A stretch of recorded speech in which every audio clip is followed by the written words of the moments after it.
So today we had a wonderful morning full of talks about risks and management and controlled burning of bushfires, and it was very inspiring. Sorry, I should introduce myself. So I'm Jason Monty. I'm a professor at the University of Melbourne. I'm actually a professor of fluid dynamics. I'm certainly no expert in bushfire smoke. My work is really on turbulence, and I'm the head of School of Engineering at the University of Melbourne. As I said, we had some wonderful talks this morning, and into this afternoon we'll be focusing a little bit more on the health impacts. As I said, I'm a fluid dynamicist. I don't do a lot of work in bushfires, but I do work in indoor air quality. And I think as I continue to work in this field, we're starting to converge on just how important health impacts are and how we really need to be guided in the interventions that we do by the health impacts, because ultimately that's what we're trying to do. In indoor air quality, that is challenging, right? As we'll see, it is in bushfire smoke as well. But in indoor air quality, obviously, it's a lot easier to test the effectiveness of, say, a portable air cleaner in removing particles than it is to try and understand what the health impacts are of removing those particles. So it's not easy, but it's certainly something that we need to understand. So I'm curious about the health impacts of bushfires. We've had a little bit already, but now we have an opportunity to ask a few questions to the panel, and then, of course, we'll have an opportunity for the audience to ask questions. So I'm going to introduce you to the panel, and I'll do it from Peter onwards. So Peter is the director of the Children's Health and Environment Program and emeritus professor in paediatric respiratory physician at the University of Queensland. Close enough. And Peter was also awarded Order of Australia Medal for services to medical research and education. His research focused on the underlying causes of chronic childhood lung disease, as well as prevention and management. So looking forward to hearing from you in a couple of minutes, Peter. Then we have Lidia. I don't think I need to introduce Lidia, but of course the director of Thrive, and if not the world leader in indoor air quality. I think, as we'll hear in a minute, Lydia's published, or we had earlier, Lydia's already published many articles on bushfire smoke, but I think today we're going to hear a little bit more about the relationship between indoor and outdoor air during bushfire events. Who we got next? Faye, I think Faye's just introduced herself. So quickly, public health physician and environmental epidemiologist, director of the Safe Air Centre for Safe Air, and also the Environmental Health Research Group at Menzies. Who we have? Sharon. Sharon's a research fellow at the Environmental Health Research Group at the Menzies Institute in Tasmania, and also you were instrumental in developing and implementing the Air project, which some of you may be very familiar with. Also, you focus on we also heard from Sharon earlier today, and you focus on the health impacts of bushfires and other climate-related extreme events, also working on developing policy for the Tasmanian government. And finally, Rachel Nolan gave us a wonderful talk earlier this morning. He is Associate Professor at Western Sydney University, based at the Hawkesbury Institute for the Environment. And Rachel's work focuses on understanding and modelling fuel loads and the ecological impacts of fires in the bush. And as I said, we had a wonderful talk from Rachel earlier, and we'll hear more about those impacts in just a minute.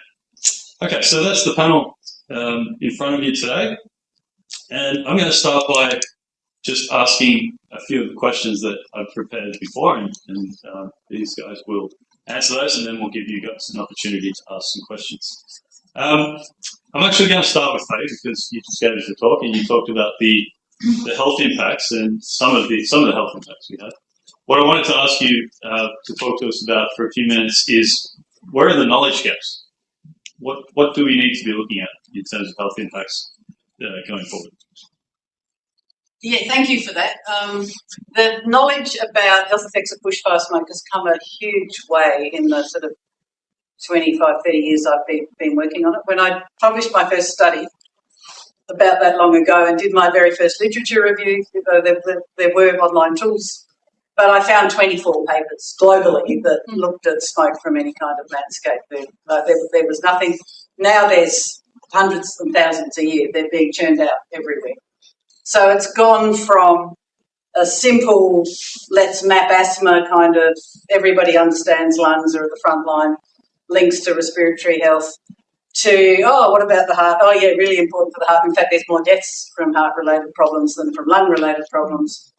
And now every other organ system of the body, and, you know, brain, we've got a leading expert here in the room who I can't quite spot. Oh, he's coming back. Immune systems, reproductive functions, child health and development.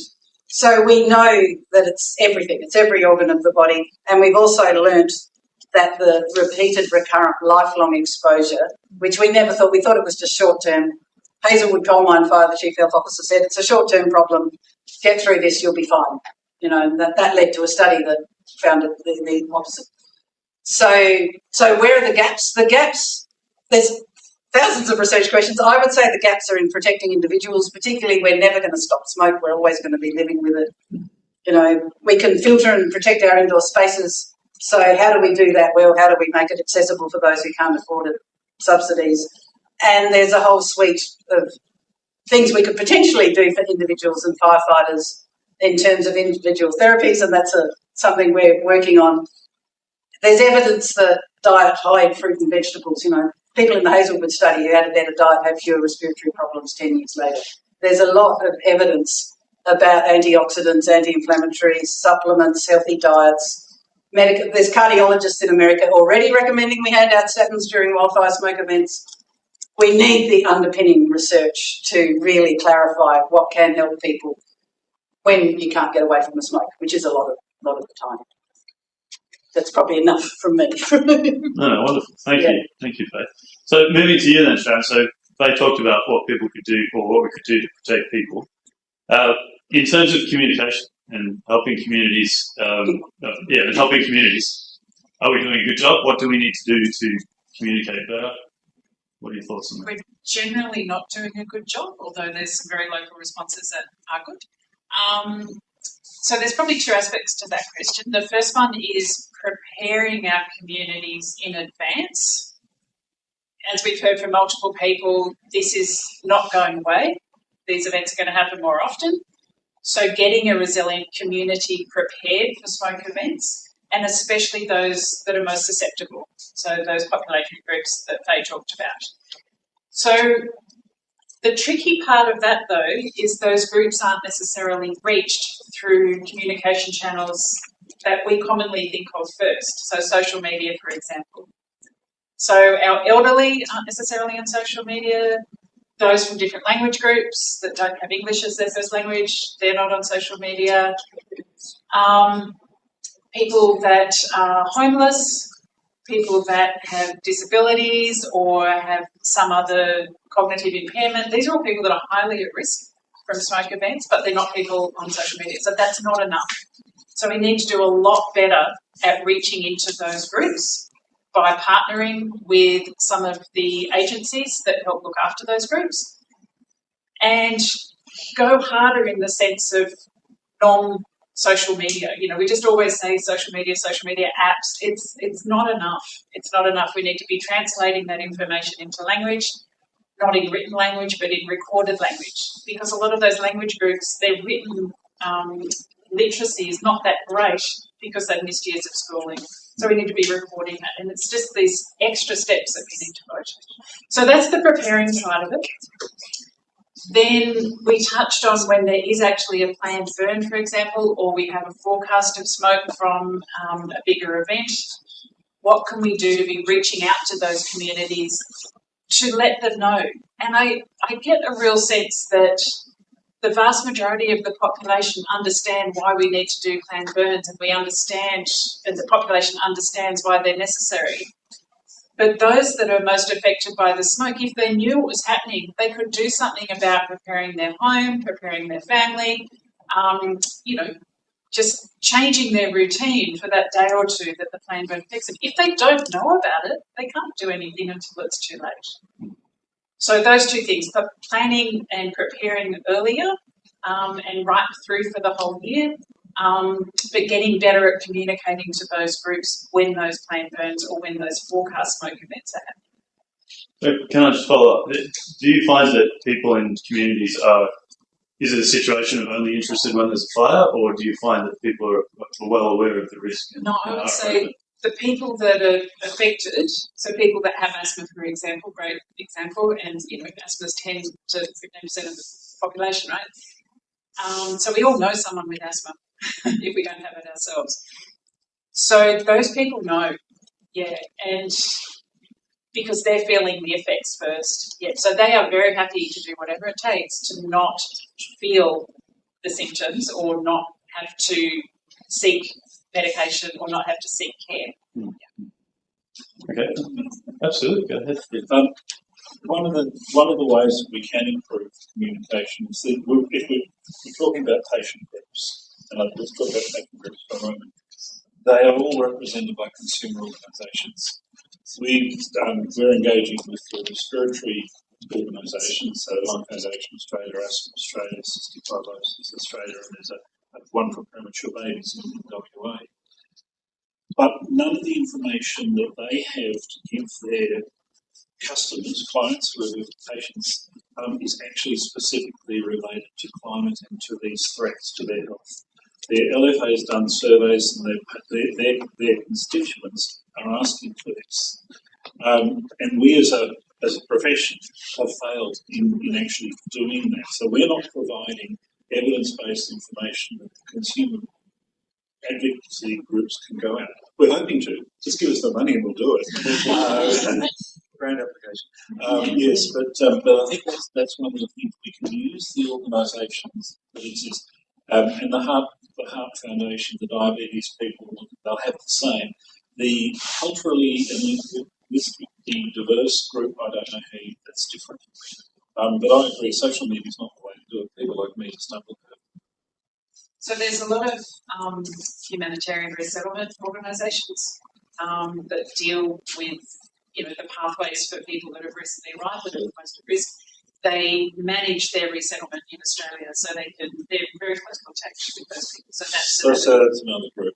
And with the warnings, I mean, Adam said that they send out a text to all the people who've asked for it. Maybe you should be sending it all to the ones who haven't asked for it as well. We did have that thought. The trick is you've got privacy laws, you've got all sorts of other issues. We don't have to be politically correct. My wife gets an alert from BOM every time there's going to be a thunderstorm. And most of the time they don't happen, but you've got the alerts. I think if I can just add to that, and we were talking about this a bit last night, that there's a metric for heat that we're all really comfortable with, degrees Celsius. And so we can say it's 30 degrees, we feel like this, it's 35, we feel like this, it's 40 degrees. Okay, now we really need to do something. But because we don't have that metric for air quality as common language, then we don't really know how to communicate those categories and those levels. And I think that's a really big missing. That if, for example, we were to have air quality forecasts on the nightly news, that would be fantastic. And we had the education piece that went along with it. We know how to do it for UV. We know how to do it for temperature. We have no idea how to do it for air quality. Since I really got you talking, Peter, we'll go to you next.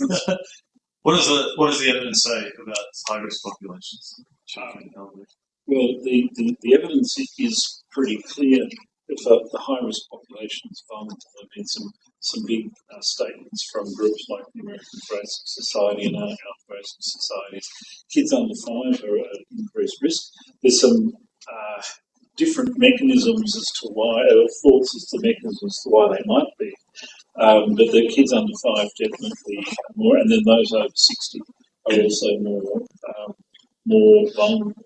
But the really, apart from age, the biggest thing is if you've got existing lung disease or existing cardiovascular disease.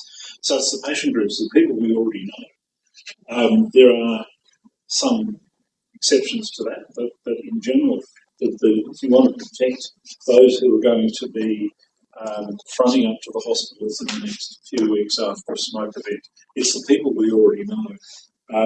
That doesn't mean we have to forget the rest, but there's pretty clear evidence on those vulnerable groups. Okay, thanks.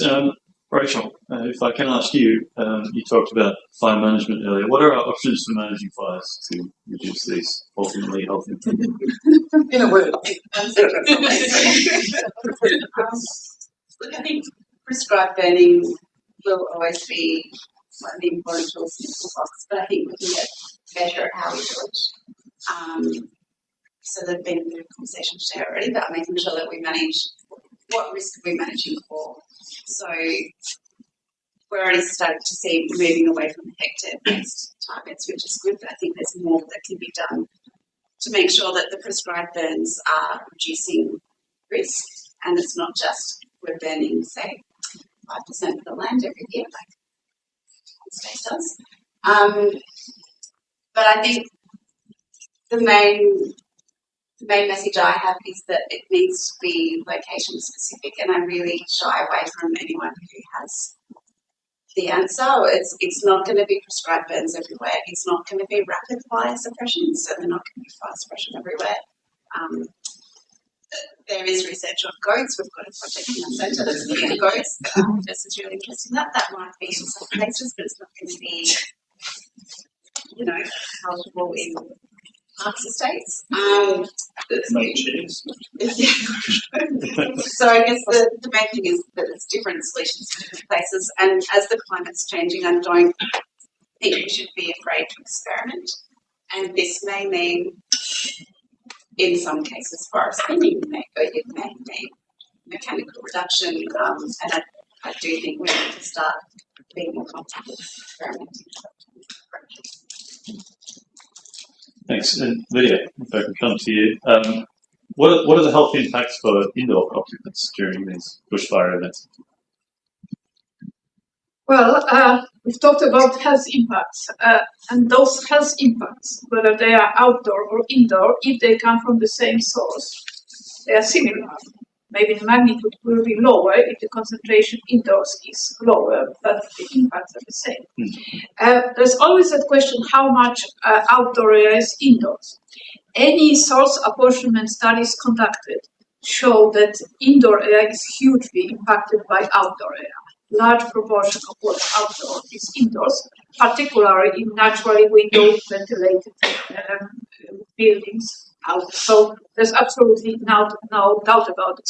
If you think about the whole epidemiology which we have of air pollution, it comes from central monitoring stations. So it measures central stations, yet we relate this to health impact, which points out to the fact that that air from outside penetrated inside. So this is the health impact. So there's absolutely no doubt about this. And what can we do about it? Well, like with any of these questions, we would like to have a solution just right now. Give me some simple solution, we'll do this. What's the first one simple step to do this? Resolve all this. There are multiple things which we can do, but this is not going to happen immediately. So we cannot expect that this will happen immediately. Well, of course, we've talked about education. Now, education is a long process. So the fact that we start now, we'll teach now, well, how long will it take before this knowledge really penetrates across the whole society? And if we don't start at school, if we don't start teaching children, this will never be a complete education. As well, if we don't start teaching educated medical doctors. This is not in the curriculum of medical studies. I remember it was quite a long time ago, very long time ago, there was some kind of an event in the Polish medical doctor was then giving a presentation, and he said something like this. Well, every medical student has to learn from the textbook. Is it Rolling Stones or something? Rolling something, or whatever, medical textbook which every medical doctor has to study. So,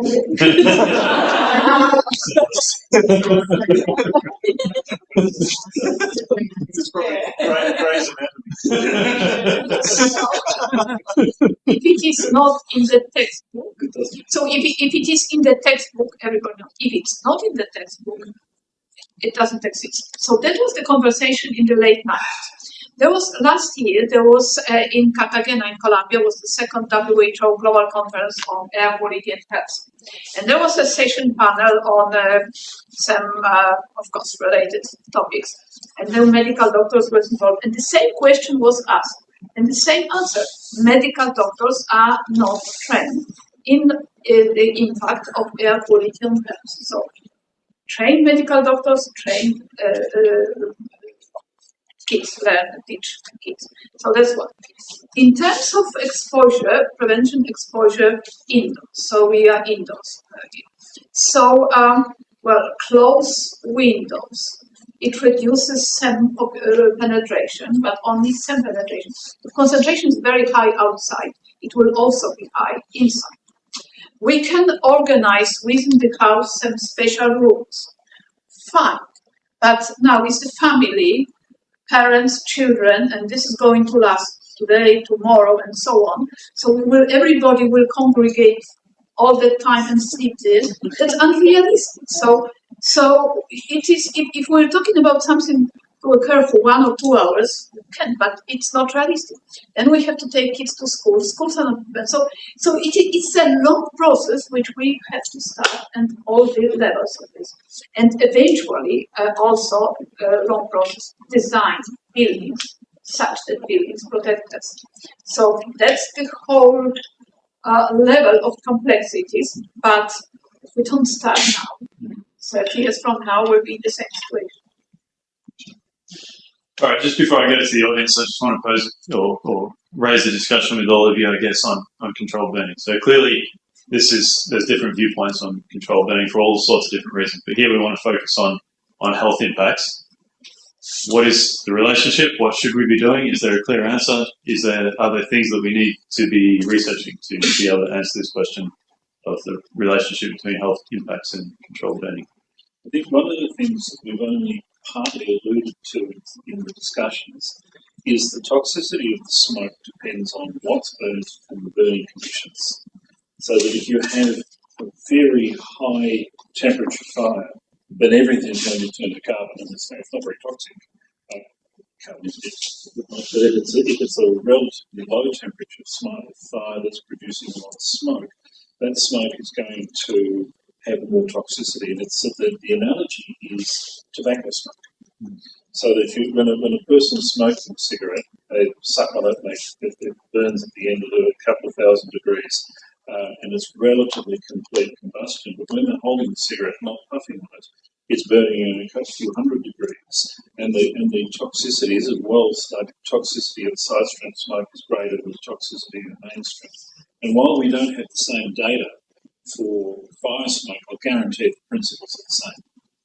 And so, if you're burning when it's very dry, you'll get one outcome. If the moisture content of what's burning is higher, then you'll get a different outcome. If you're burning mainly plant vegetation, you'll get one other thing. Burning hardwood, you'll get a different profile. So we don't tend to consider that elements to correct me. I was just going to, no, not correct. Add to one of the ones that has become a real problem for us in the last few years, and I've been doing this for 30 plus years, introduced pest species, weeds and grasses. So molasses grass is an introduced species up in Queensland that runs rampant, particularly if there's disturbance. So anywhere they do disturbance work for building or road maintenance or anything else, the first invasive established species back in is molasses grass. The reason they call it molasses is that when you burn it, it not only smells like molasses, it burns like molasses. So the smoke that comes off molasses grass is pungent, black, highly toxic if you get large amounts of it. And I was telling Rachel an earlier story. We were burning up on Clear Mountain one night. We had a going wildfire, and that area is not only full of World War II unexploded ordnance, it's absolutely chock full of molasses grass. And we were coincidentally testing P3 masks for the first time in southern Queensland. So there were firefighters wearing P3 masks with 4 gas meters on them. First time it had ever happened. And all night their meters were screaming their heads off. And those of us wearing conventional P2 masks were standing there looking at them and going, man, why is that thing so bloody noisy? And they were going, well, it's because the breathable oxygen has dropped below an acceptable level for human beings right now. And we were out in the open on the top of a mountain, and it was down to 12 parts per billion. And 18, I think, is the breathable safe level for a human. So round about the same time he said that, people started passing out and throwing up in their masks. And that was in an open environment because the molasses was burning so intensely, it was polluting the air and consuming all the oxygen around. So it was a combination of noxious fumes and lack of breathable oxygen plus exertion was knocking firefighters over all over the place. And we've just lost, I think, the third firefighter locally to smoke-related cancer. So it's a known thing. It's here, and this is why we're so aggressive up here in using new types of breathing apparatus, testing what we can, working with Ember, because, it's out there, and it's getting worse because of the introduced species. They are definitely the extra that's been thrown in recently that's made things far worse.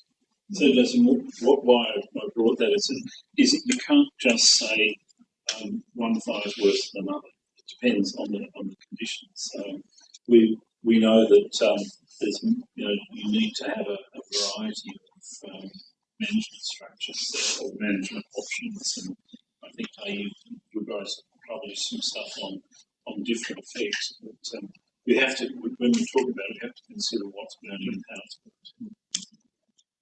That's a good follow-up. So it sounds like you're saying that the burn support area would be less toxic, but from a fire management perspective, you want to do the burns when it's wetter so that you don't have the fire spreading. And so then I guess it's sort of that trade-off of, do you have... Are you trying to protect the firefighters or the environment? The population. Well, so if it's drier, you might get cleaner smoke, but you'll have more of it because the fire will burn quite a lot more. You'll get quite a more intense fire. I'm just curious. The trouble is none of us have actually done the work yet. We have a proposal to do it. To actually measure the smoke under these different fire conditions, measure what's in it. I was asking someone, one of the chemists earlier, that depending, we get dioxins and furans from incomplete combustion of organics. The type of organic and the burn conditions make a difference to what those chemicals are and how toxic they are. David, I just wanted this subject. It's surprising that you guys haven't engaged with greenhouse gas schemes. Oh, yeah. And that's a really good example, and Faye can talk about it, where a good idea has probably mutated into a terrible idea. The good idea was a financial inducements to do early season burning in the savannas because they're less intense and they produce fewer greenhouse gases. But it turns out, because it's a non-stationary climate, they have created an architecture where they incentivise burning to a particular date, the 1st of August, and they've ended up causing sky-high air pollution. And it's a fault. One of the things you've got to be careful of with these, big ideas is that, savanna burning is a big idea and it's probably becoming $1 billion big idea if everybody's into it. But actually it's mutating into a maladaptation. And it's having, Darwin is now famed for its appalling air quality, and part of the problem is not the logic of the scheme, it was the inability of the proponents of the scheme to respond to a non-stationary climate and to change the regulatory framework. And apparently within the legislation it's quite possible to bring forward the census date where you get a reward or a penalty. But they're not doing that. And so one of the things you've got to be thinking about air quality is also about greenhouse gas pollution. And there is already an example of a government scheme. That government scheme, as far as we can tell, is failing because it's not considering what it's actually meant to be addressing, which is climate change, which is sort of paradoxical. So, why am I raising this as well? With industrial urban pollution, you use inducements, regulation, you can change motor vehicle emissions. That's been a success So it's quite possible to use air quality to change transformative things in the world. But with burning, we've seen with the savannas, without very careful monitoring and adaptation, it can spiral into a maladaptation, right? And so it's not like it's animalistic, no, it's just sort of like thinking about, you don't need to be a genius to go to Darwin and go, holy crap, there's smoke everywhere in the middle of the crisis. Something has changed, you can see it, right? But the system can't, as far as the Commonwealth government's concerned, it doesn't want to change because everybody's getting all these fantastic carbon units. Which is just bizarre. Just before, did you want to comment on this? Yeah, Yeah, I can. So just I going have on a that question point. online. We'll get to it. Yeah, just going on that point, David. Like, I think that it really illustrates that in terms of air quality, particularly in OECD nations, in Western nations, we've been victims of our own success. We've been able to limit air pollution from industrial premises. We've been able to drive down air pollution traditionally associated with the combustion of fuels from motor vehicles through bringing in different standards. And then we created a narrative to say, look at how well we did in improving air quality, and then forgot to follow through with it. You use an example of savanna burning and ACCU credits.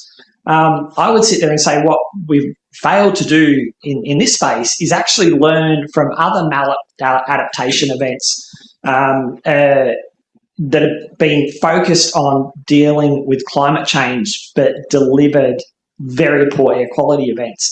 And we only need look to the European Union and that ill-informed move towards diesel vehicles as a way to reduce greenhouse gas emissions, and the very substantial increase in health burden that came from increased nitrogen dioxide and particulate matter.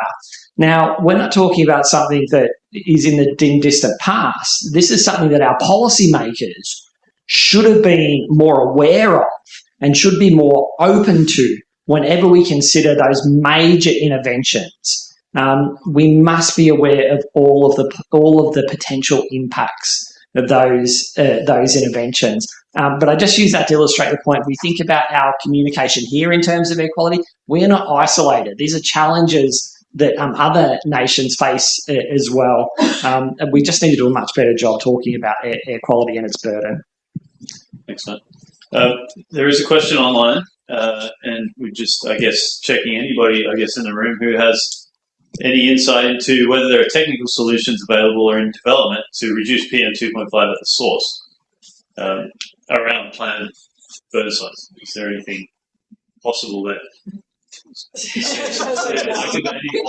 Any wild idea?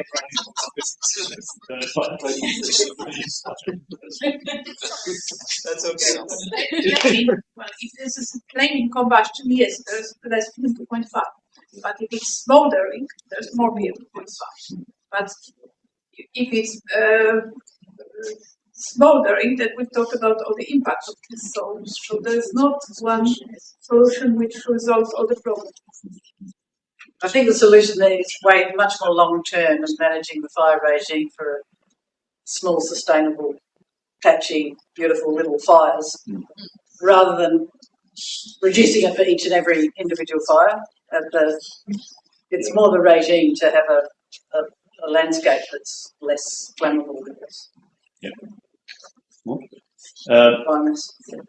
With the panel comment on emerging evidence linking PM 2.5 exposure and dementia, particularly from the bushfires. We've got an Have the expert in the audience? What's the question? You talk about, I think, the evidence linking PM 2.5 exposure and dementia. There's a lot of evidence from. Is this on? Yeah. A lot of evidence from air pollution studies around the world that air pollution is very much linked to increased risk of dementia.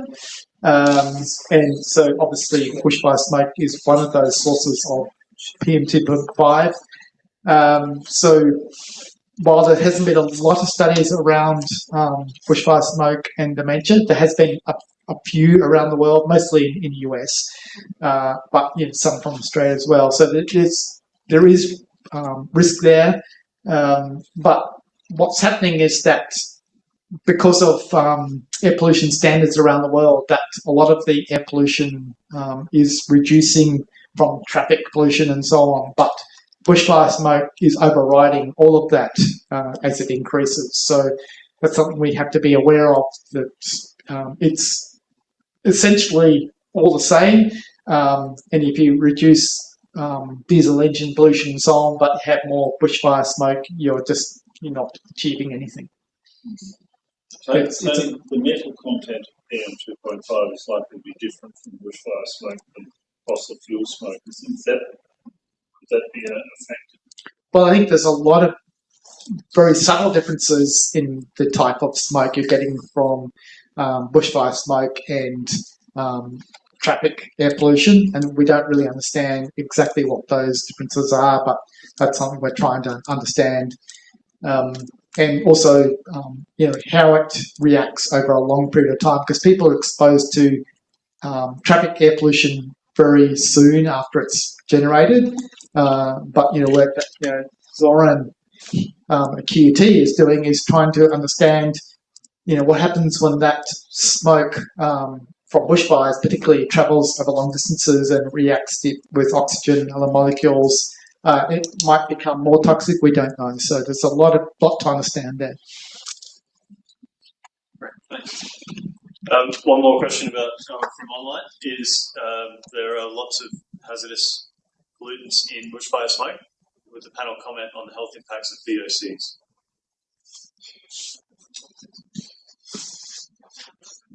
They're not good for you. You want me to say something? Look, PM 2.5 is often used as a marker of the toxic mix of bushfire smoke. Bushfire smoke is often burning solid fuels, poor air-fuel ratios. Incomplete combustion is way more common. The suite of toxic co-pollutants is much more important than, gas industry, motor vehicle exhaust, catalytic converters. So, and VOCs are a part of that mix, along with a whole lot of other things that have been mobilised, but there's a huge suite of organic and inorganic materials, sometimes heavy metals. So it is a toxic mixture. It's hard to pin down because you take a cubic metre of smoke, an hour later it'll be a different mix of chemicals. There's constant reactions and agglomeration, and so it's really hard to pin it down to any kind of epi study. Which bit? We know particles loud and clear, and we know particles also. A lot of bushfire studies have a bigger health effect, for equal concentrations than background air pollution. The last dementia study I saw out of the US found that, but that was just one study. Nearly every respiratory outcome study I've looked at that's done a head-to-head comparison has bigger effect sizes for bushfire smoke. VOCs could well be a part of that, but I couldn't tell you, that compared to metals, compared to, aldehydes, compared to nitrogen, oxides of nitrogen, sulfur. It's a tricky, at a population level, it's really hard to tease out. In the lab, you can, but then how do you translate that to a It's still very hard. All right, thanks, Faye. That's all the online questions. Any questions from the audience for our panel?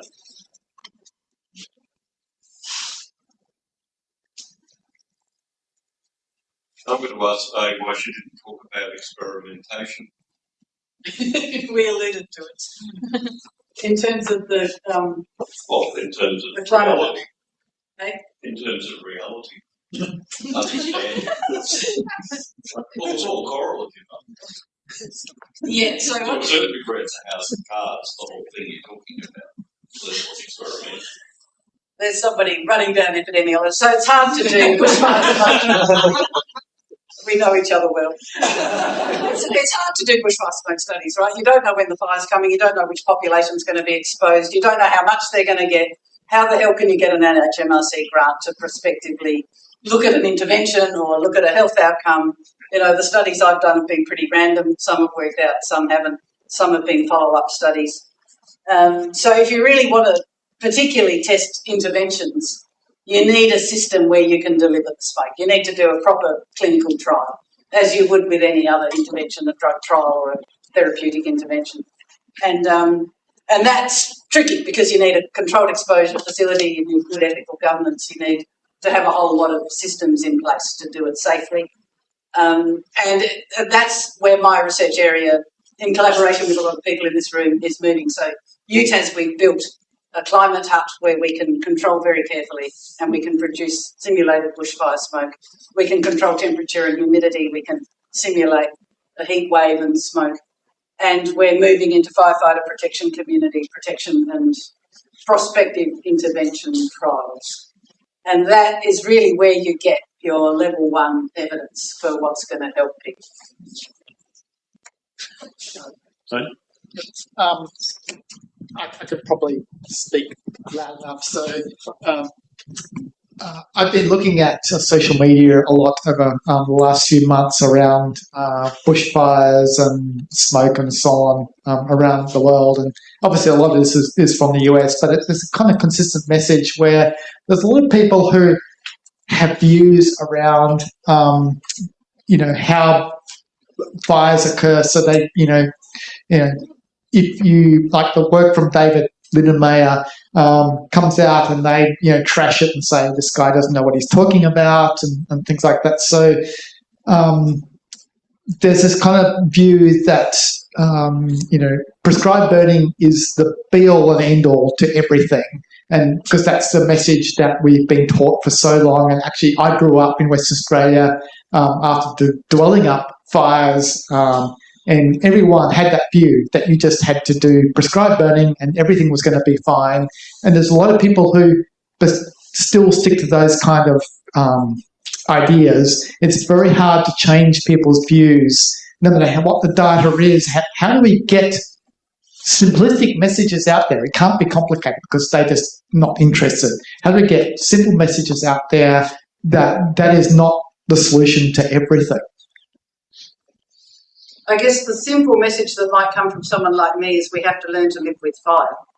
And we've got to factor in everything and be very specific about where we are and what we want to achieve. But learning to live with fire is the point, because we can't banish it and we can't banish smoke. All we can do is learn to live with our environment in a way that's healthy for the environment and healthier for us. Land burning is a part of the mix. Yeah. There's no doubt about it. Yeah. And maybe, and also in the US, I think, as well, but maybe that should be the message that we're trying to get out there. Live with fire. Actually, in the US, it's done privately. It's not done by agencies. We do not want that. No. You had some really lovely thoughts about, plant burning last night at dinner. Yeah, you give us some wine.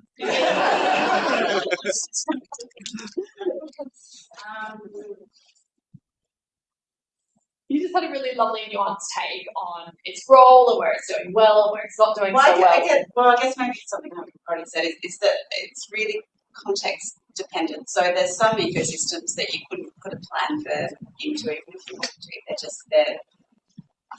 They're too wet to burn, and as soon as they dry out, then the fire's just going to take off. So there's some systems you can't burn. There's some systems that you can burn regularly.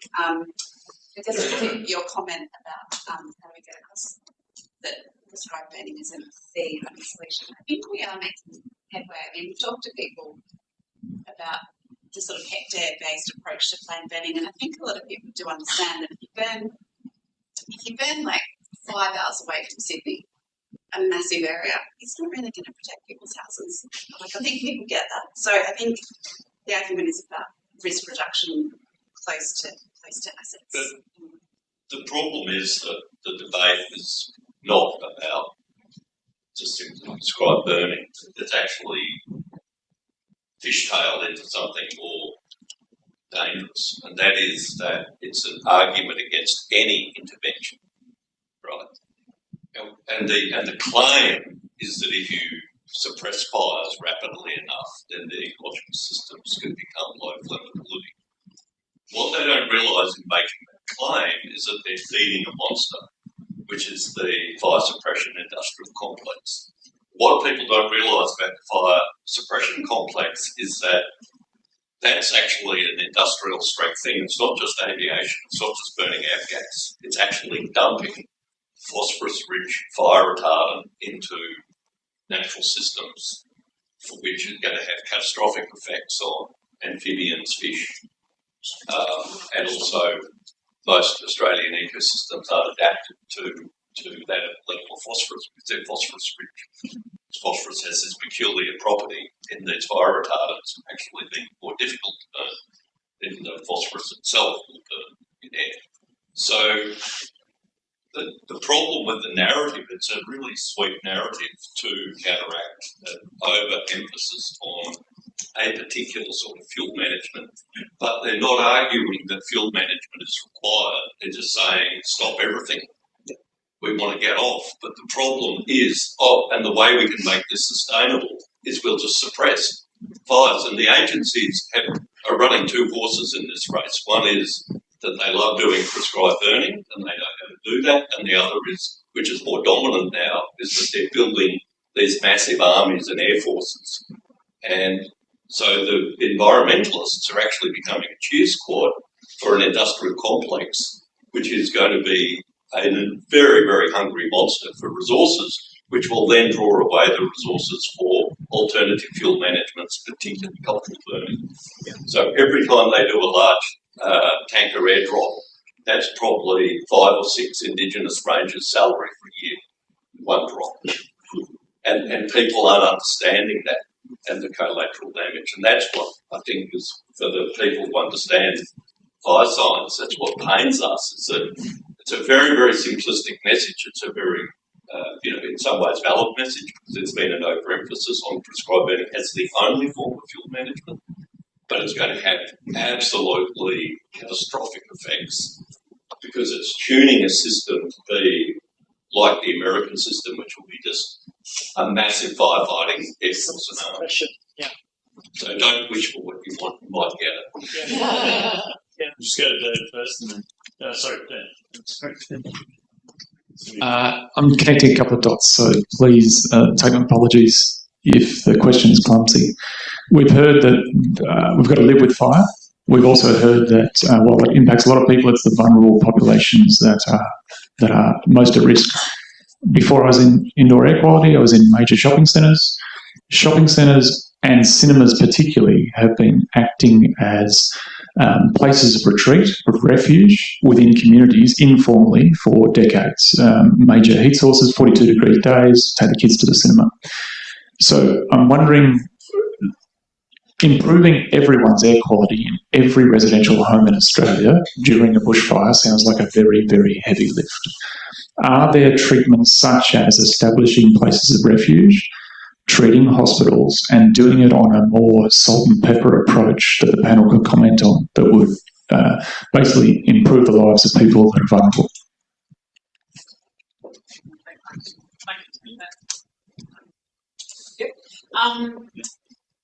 So there's a concept of climate resilience centres that's starting to emerge, and so there's centres like you've talked about, public spaces, where the air can be treated for temperature and for air quality. Sounds awesome in practice, it will work for some people, but those facilities also need to be culturally safe. They need to be accessible, they may need to have food outlets, they may need to have toilets, they need entertainment for kids, etc., etc., etc. And you need, as a vulnerable person, you need to have the ability to leave your house safely and get to one of those centres. And you know what's going to be there at the centre that's going to make your life better, because it takes a lot of effort to leave your house to get there. So we're at the early stages of trying to work out through all of those parts, and how do you make a centre, whether it's a cinema, a shopping centre, a community centre, a public library, how do you make those places culturally safe in areas that have really rich and diverse cultural tensions? It's a really big question, and we're right at the beginning of trying to untangle all that. So there's a great project that's been funded by the NHMRC that I'm part of, Amanda's part of, and I can chat to you later about that. That's all. Yeah. If I can add to this, how would you implement this in situation of controlled burning, which is effectively going for weeks and weeks? So here in Brisbane, Tilbury starts sometime in August and until September, October. There's always something somewhere burning. You don't quite know. Will it come here? Will it come there? So how do you move the whole family when this is happening every time? So I don't. If this is a catastrophic situation, I can understand this and that for a short period of time. But you cannot do this on a regular matter for days and days, weeks and weeks. Agreed. Is there a question on the back? Oh, we've moved on a little bit from the conversation. I'm just going to add to the question around how do we get the messaging out there that prescribed burning isn't always the key land management method.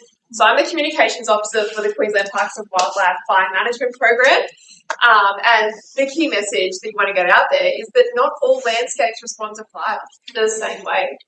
And in some areas, we're trying to protect them from fire. Some areas, they need fire to survive. We're trying to put fire on the ground. What's been interesting about the conversation today is there seems to be a prevailing narrative that planned burning is primarily done for hazard reduction. That's not always the case. Most of our planned burning is for ecological purposes. We're benefiting the environment through what we're doing. So, yeah, hope that helps. That was it. Yeah, I was going to. We touched on it last night. David spoke about this sort of industrial complex. And reminded of that lovely saying that if your only tool is a hammer, everything's a nail. I think within Australia, probably tracing back to Ash Wednesday, government's responses of all different colours in all different states and territories and nationally is every time we've had a major fire event, we've handed fire agencies a bigger hammer. So that's our response. We need to change the way we respond to those events. But coming back to the clean air and climate shelters, I think that they're part of what needs to be that more holistic solution to how we communicate with people where they go to be safe during events, whether they're acute events, whether they're longer term events. I know that there's some issues speaking with my colleagues in public and environmental health in New South Wales, and some reticence about, do we know it's the safest thing to do to tell some people to leave their house to go to another shelter during an event? So I think there's a lot of work that we still need to do to make sure that we are giving the right advice, to go to the right centres. I think they are a wonderful tool for us to build up because they can be multiple places. They can also deliver good community outcomes as well. And Sharon touched on it. Like if you make a good shelter like that, it becomes a place where people want to go, not necessarily just at a time where they're exposed, but it becomes part of a centering point within a community. You can help build community resilience beyond dealing with the immediate hazard. But it is only one response. And I think Lidia put it well, like what happens when you've got weeks and weeks or months and months of exposure? I think that's why it's important to say this is one arrow in our quiver to deal with this. Okay, thank you. Oh, very quickly, Mark. 5 minutes left.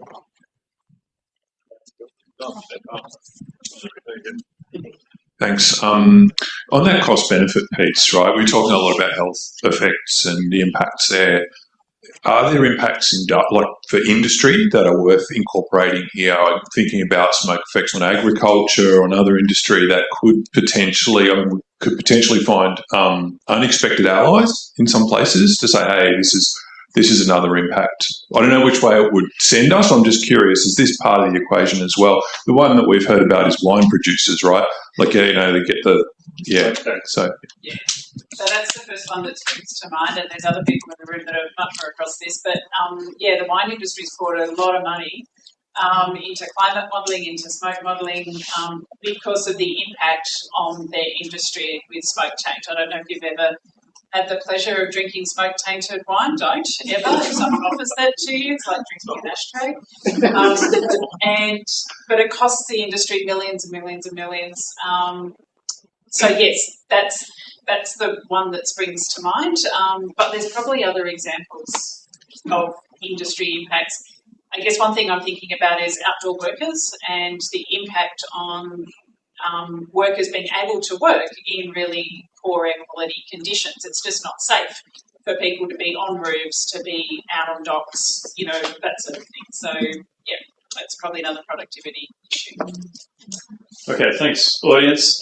We are going to have to draw this to a close, but just before we do, I wanted to give our panellists a chance to, or provoke, I guess, and ask you a tough question. If you could just answer in a sentence. I'll start with you, Rachel, because this is really hard. If you could implement one change tomorrow, policy, practice, or research that would reduce the health burden of landscape fire, what would that be?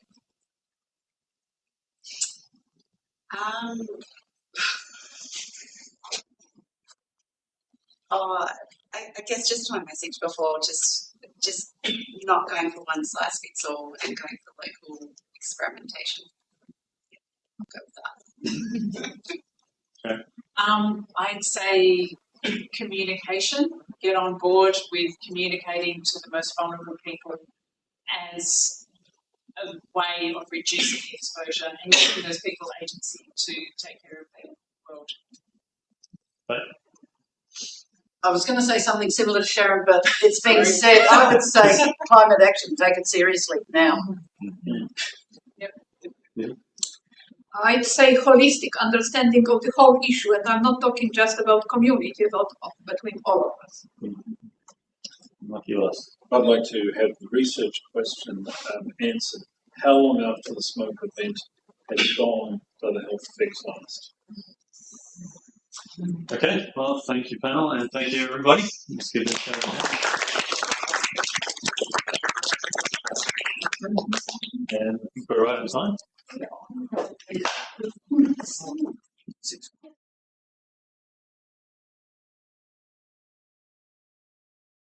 Okay, we come to the last point, conclusions and way forward. I'm to start this, I'm to summarize what we've discussed today. Well, why are you all laughing? The same reason why I'm laughing, and I don't even know how to start. Let's start from my personal perspective. So I started with what's our expertise, what we've done here, understanding of physics, chemistry, transport, protective equipment, masks, and so on, so basically coming from science. And if we start discussing all the secondary processes in the atmosphere, the complexity of this is enormous. If we're trying to generalize, this is enormous. So I would say, well, we were in that enormous complexity. But I guess then there was that a year and a half or so event, I mentioned this yesterday over dinner, in Canberra, at the event of the Australian Academy of Science, when Andrew and I were receiving awards, different awards. So I was listening to Andrew's presentation about this topic of burning, controlled burning, the changes in the forest, and so on. And I listened to this and I said, well, I haven't heard those things before. This is something really new. But then I couldn't really properly focus on this because I was also giving a presentation, lots of things were happening. And in a way, that was the idea to start talking about this. But it wasn't until, I guess, we started talking about all those different things when I realized that completely other complexity of which I didn't have a clue. And after all, I've been in that whole area, coming from air quality, but much broader than air quality, for a very long time. Yet this complexity is something really which I didn't understand. Part of this could be because I, as No, I was born somewhere else. I was born in a very different climatic environment in Poland. And in Poland, it's unthinkable doing any controlled burning of anything. The type of forest, this just doesn't exist there. So this was a completely foreign concept to me. And of course, I learned what I've learned here when I settled in Australia. And I guess to many of this was a different element which we did here. But I guess to many of those who were born in Australia, there's also one line they didn't learn about this complexity. So when I'm talking about this holistic approach and understanding, we are talking about educating community. But I think across our community, we need to educate ourselves and understanding all these aspects better as well. That's because if we are the bearers of information, and we are asked not the question. Somebody would ask me, Lidia, what do you know? Tell us something about bushfire, and so I'll tell this from my experience, but it could be incomplete, incorrect.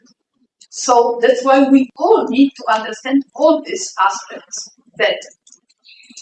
Now, I started noting at some stage during the first session some kind of general points and what was coming. So like disregarding millennia-long knowledge about how to do, lack of holistic approach, has been part of these discussions very earlier in this even traditional burning was occurring. Lack of long-term vision. Politicians don't look long-term. This is just an eclectic mix of things. It's not in any particular order. What's the political risk? Narrow approach through cost-benefit analysis. Of course, they are necessary, but they have limitations. Are we already on the right trajectory?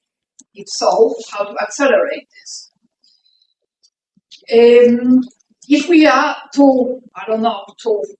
it's not a good word, petition to anyone, who to and how what? If we, let's say from this room, we were to put some statements to Prime Minister, of course it's the job, who to incremental progress.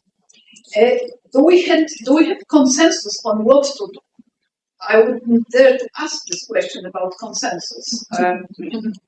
100%, we don't. How we, the community here and broader, can accelerate this process? Individual responsibility or awareness versus government responsibility. When we talk, and that's what we, from our area, we are arguing for in mandating indoor air quality standards. And it often what we are saying is, well, we have standards for clean water. We don't check it's not my responsibility. It wouldn't come across our minds to go and check what's the quality of the water in the top we drink. Government outdoor air is mandated. Doesn't mean that it's always perfect, but it's mandated. Food quality. Do you check what's the quality of the food in supermarkets? Not. Indoor air is. So it's not our responsibility. So in this case, it should also eventually not be individuals' responsibility to be fully educated on what to do. It's part of it. Fire insurance, that's another potential element of this. So that list potentially could go much, much longer. I think at some stage I stopped really taking notes. It was too much of this. But my thinking is, as always, in situations like this, okay, we had a nice day, a very interesting day. We all learned a lot. We'll have a little bit of more chatting, and okay, bye-bye. What's next? Is it just the learning, or can we do something out of this? And my thinking always is that we should take this opportunity and do something. Last year, around the same time, in July, we held a forum on schools, air quality in schools. And we had lots of different stakeholders and similar type of discussion, but of course different topics. What came, we sort of compiled all this information into a publication. This is paper which is under review and looks like will be accepted very soon. So it's presenting the status quo and what that community from that forum suggests we should do and what we should do in Australia, because the situation is different in different countries.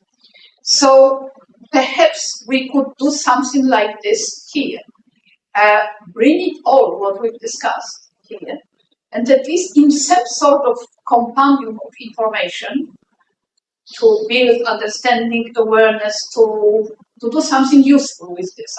I'm not even saying what to do with this. Of course, as you know, this has been recorded, so we have probably over 100 pages, more than 100 pages of transcript. We won't rely on AI summary, obviously, because AI will not make sense out of this. But perhaps we could do something like this. And many different elements what we could do. Already, there were only some ideas from you about writing some specific summaries of something. So that's something which I would really like to do. And if anyone has an idea of the angle of this and of the audience of what we can do, that would be very. But always speaking one voice across a diverse community always helps. So that's why I hope that something of that nature can be generated from our event today. Well, do you have something? I'll just, I don't have nothing to add to that. It's so much today. I just really want to thank everybody for being here. It's such a beautiful, diverse group, and thank you to just everyone for coming, sharing your knowledge, for the audience for being really engaged, for all the speakers for bringing such diverse groups. As we said at the start, we've got those big questions that we knew we couldn't answer, but we wanted to at least start thinking about, and I think we've definitely provided some fodder to start thinking about it. But I think I also just want to challenge everybody to, like, we do have those shared common concerns, no matter what little silo we're sitting in. So next time you're thinking through a tricky problem or trying to come up with a solution to something, maybe going and speaking to somebody else in a different silo and starting that cross-connection and sharing of ideas and sharing of knowledge, and maybe that's the first step towards us all coming together and starting to address some of these. And yeah, thank you so much, Lidia, as well, for letting me and the Centre for Safe Air as well for coming on board and making this a shared event. So thank you. I would like, if anyone has any sort of final comment, sort of idea, we still probably have a minute or so to listen to this. Lidia, I was just thinking about. Maybe take the microphone. I was thinking of outlets for communications, and I don't think it's one. I think there might be more than one. But one that we should seriously consider is the Queensland Clinical Senate. They have direct access into government, and they, particularly with the health and the impacts, but they're much broader than that. I presented to them last year or the year before on climate impacts for Queensland. And so we talk about different, what the impacts are going to be on the health system. Here we've got one aspect of what we've been talking about of health impacts, so we could package something out of that to put to the clinical senate. And they, I don't know, but I think they'd be interested. Any other final comments? Matthew was smiling, looks like you wanted to say. Well, one thing I would say, if you look at the national carbon accounts, how they understand wildfire, the thing that really started bothering me is how is it possible that an event like 2019 isn't blowing up Australia's carbon account? It was 1.5 times net getting emissions for 2019, but it has no effect actually. How's that possible? And it's possible because of an accounting trick that the Commonwealth said, and to a degree it makes sense. There's a certain point when these fires are so big, nobody can do anything about them anyway. So force said, there's nothing we can do. So because there's nothing we can do, it's equivalent to a volcano. It's just nothing. so that's what they did. Now, what you can do in health is that you could also take that view in fatalism, or you could say the fact that you're getting, 450 odd people dying in a fire season from smoke is totally unacceptable if something has to change.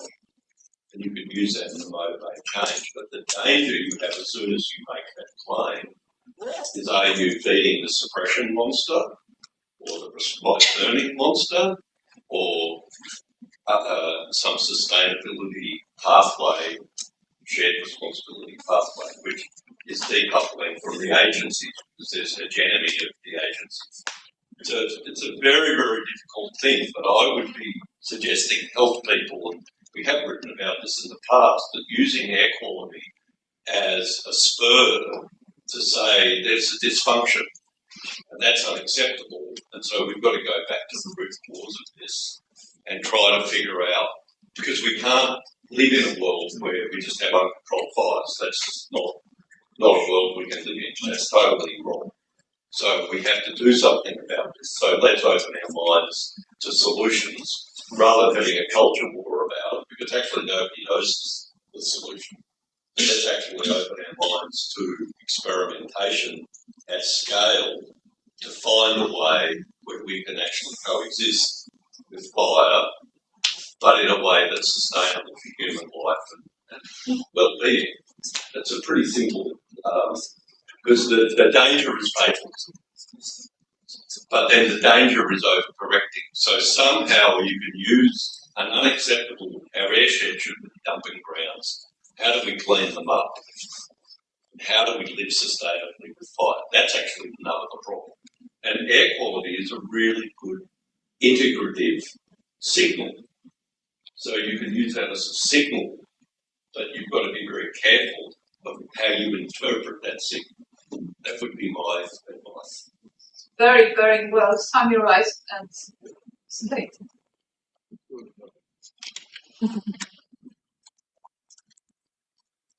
Okay. No. It's a bit of the basic note. Thank you for making that. Thanks everyone for coming. Okay, so thank you everyone, but thank you also those who made it happen. So Rafat and Chantal, thank you very much. Without you,